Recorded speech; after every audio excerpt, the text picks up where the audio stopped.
Hello everyone, this is the Archivist, and together we will today see the first large-scale clashes between multiple empires of the end of the Bronze Age.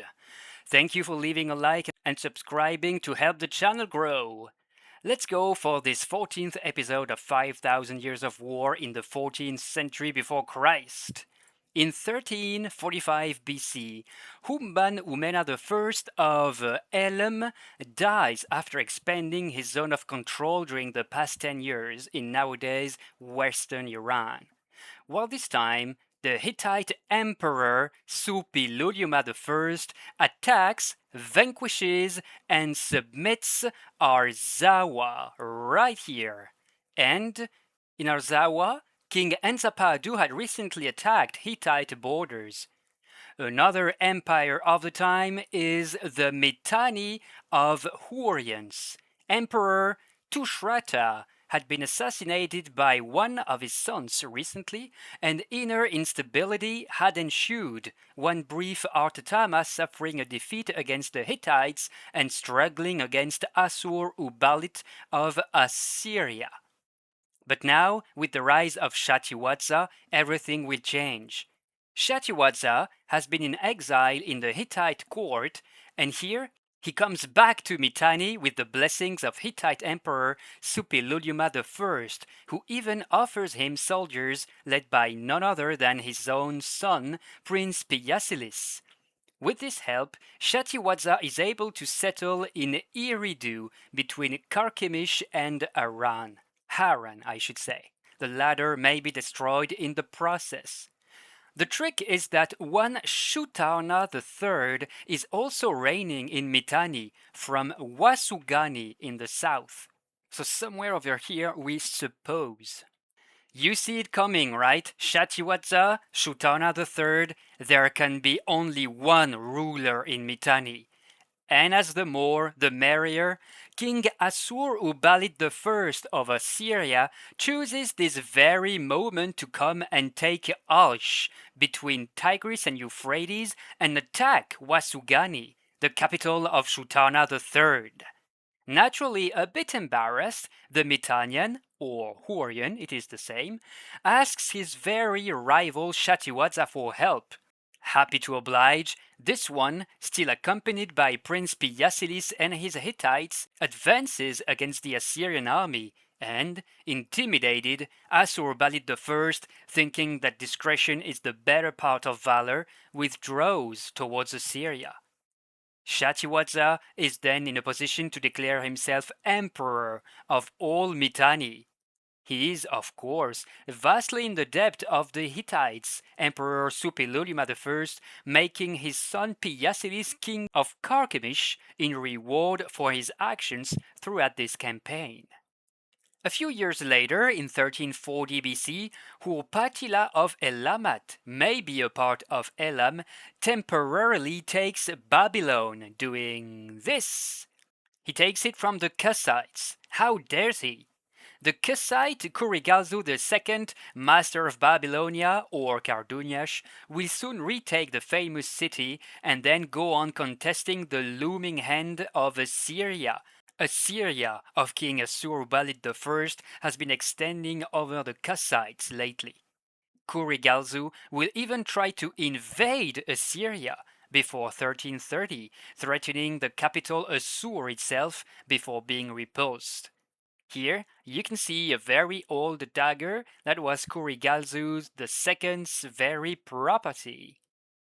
Around 1335, the vassal of the Hittites, Aziru of Amuru, remember him from the previous video? Yeah, that's it, the turbulent kinglet who spent his time tormenting his neighbors.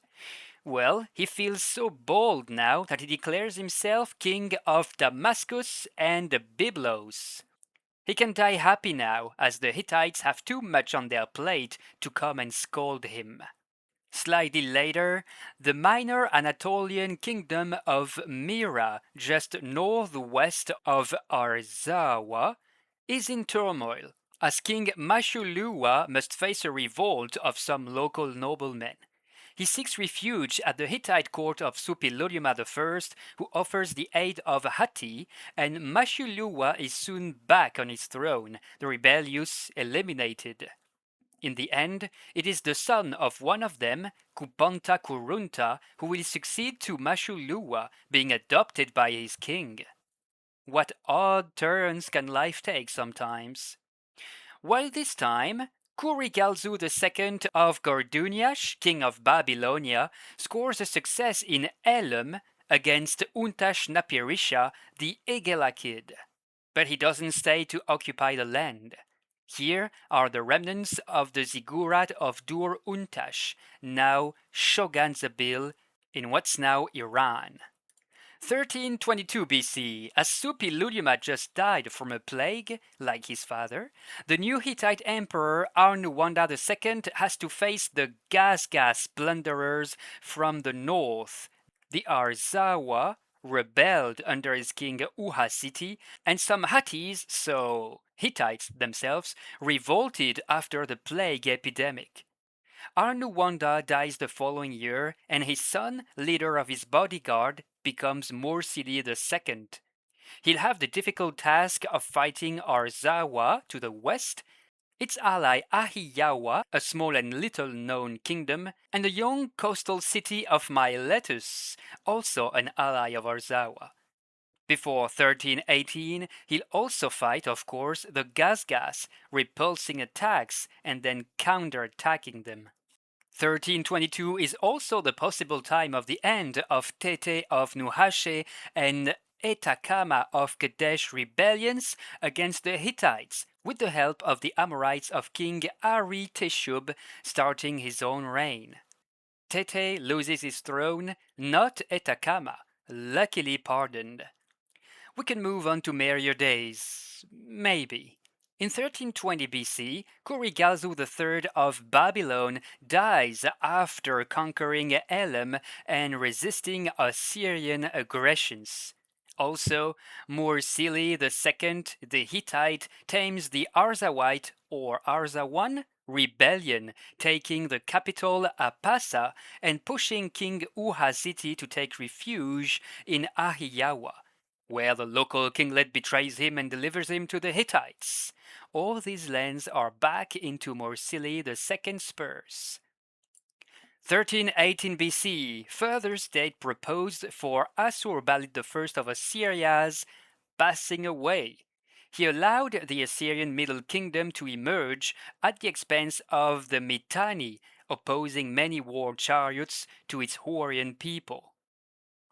While this time, Mursili II defeats a Gazgas chieftain, Pihuniya, after taking the city of Istitina. Mursili has new fortresses erected in the northern parts of his Hittite empire.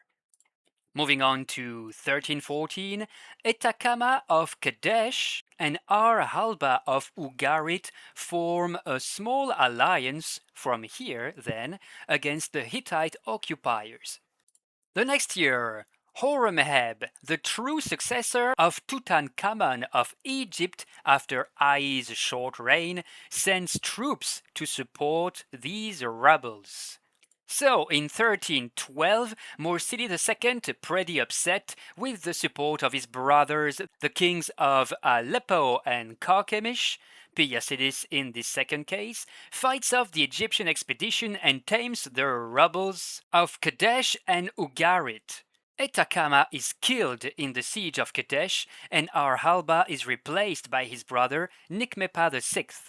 Some uncertain time after these events, upon Piyacilis of Carchemish's death, an uprising also has to be quelled in this city. Maybe this rebellion is encouraged by Adad-nirari I of Assyria. This lad comes to power in 1307. On a mission, he will take lands from Mitanni, capturing its Hurrian king Shatuara I, vassal of the Hittites who won't intervene. Then he will attack the Kassite Babylonia of Nazimarutash II and beat Kutis, Lulubis, and Shubari's armies, taking the cities of Kashiri, Lubdu, Rapikum, and Eluhat. What a streak! He must have looked fearsome with this sword of his that reminds us of both the Mesopotamian Hatti and the Hykso-Egyptian Qadesh. Quite a few years later, we meet a quite well-known name. Ramses I of Egypt comes to power and founds the 19th dynasty of this land. There was 11 Ramesses in total, mind you. Ramesses I, vizier and successor of Horemheb, puts his own son, Seti, in charge of foreign affairs, letting him lead little fructuous campaigns in Canaan and Amuru to contain the Hittite expansion and retake lands lost by the 18th dynasty. In Canaan, the enemy is possibly Bedouin plunderers called chassus, which means wanderers or plunderers simply. But Arameans could also have deserved this name by the Egyptians. On the Hittite side of this, new emperor Muwatalli II, just starting his reign, will soon be expelled from his capital Hattusa by the Gazgas. Moving to Taruntasa in the south, he will charge his brother, the future Hattusili III, with retaking the north. And here are the Yerkapi rampart of Hattusa. Not that effective, so it seems.